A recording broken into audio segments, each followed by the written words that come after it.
बोलिए नारायण भगवान की जय। बोलिए शंकर भगवान की जय। आप सभी को श्री कार्तिक मास की हार्दिक शुभकामनाएं। श्री सुजी महाराज शौनक आदि 88,000 ऋषियों को कार्तिक मास का अब 18वां अध्याय सुनाते हैं। श्री सुजी महाराज कहने लगे, जब भगवान शंकर की सेना पलायन करने लगी और भगवान शंकर को पुकारने लगी तो भगवान शंकर को क्रोध आ गया और रुद्र रूप धारण कर कर युद्ध भूमि में प्रकट हो गए। नंदी पर सवार होकर प्रचंड रुद्र अनेक प्रकार के गण उनके शरीर में से प्रकट होने लगे।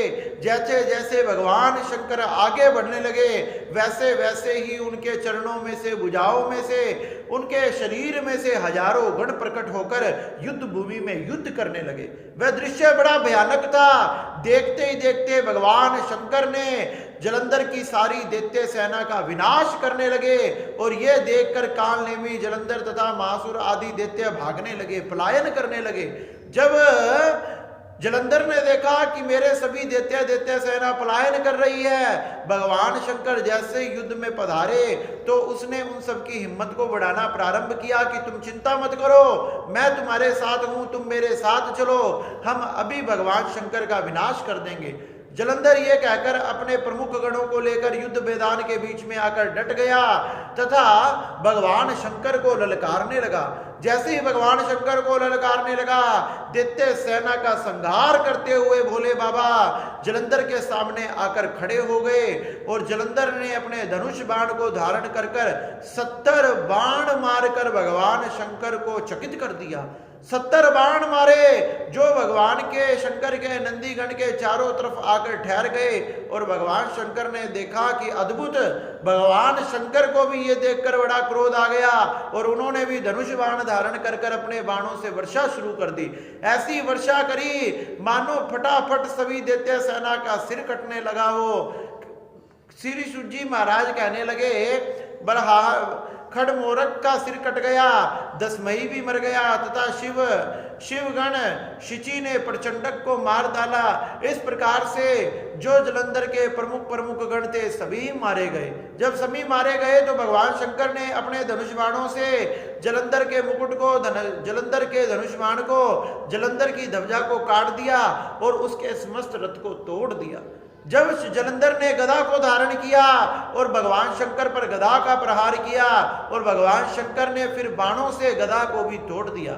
जब जलंधर के मन में विचार आया कि मुझे लगता है कि ये शंकर भगवान मुझसे अधिक बलवान है, मैंने जरूर मायावी रूप धारण करना चाहिए। यही सब सोचकर उसी समय जलंधर ने चारों तरफ अपनी माया को फैला दिया और जैसी उसकी चारों तरफ माया फैली, अब तो भगवान शंकर के तथा गणों के चारों तरफ नृत्य गीत आदि होने लगे। हजारों गंधर्व प्रकट हो गए, कोई नृत्य कर रहा है, कोई मृदंग बजा रहा है, कोई गान कर रहा है। यह सब देखकर शिवजी की सेना तथा शिवजी मोहित हो गए। जलंधर ने अवसर पाकर उसने सोचा कि मैंने पार्वती के पास चलना चाहिए। उसने भगवान शिव का रूप बनाया और भगवान शिव का रूप बनाकर कैलाश पर्वत की तरफ बढ़ने लगा।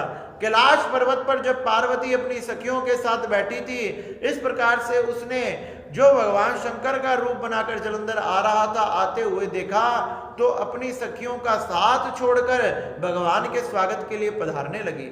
जैसे ही जलंधर ने पार्वती को देखा, देखते ही वह चकित हो गया, मोहित हो गया और मोहित हो जाने के कारण उसका वीर्य पतन हो गया।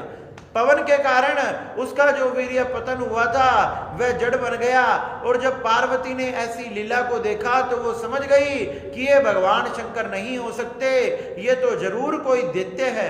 उसी समय मां अंतर ध्यान हो गई और अंतर ध्यान होकर मां मानस की ओर चली गई, मानस पर्वत की ओर चली गई, उत्तर दिशा की ओर चली गई।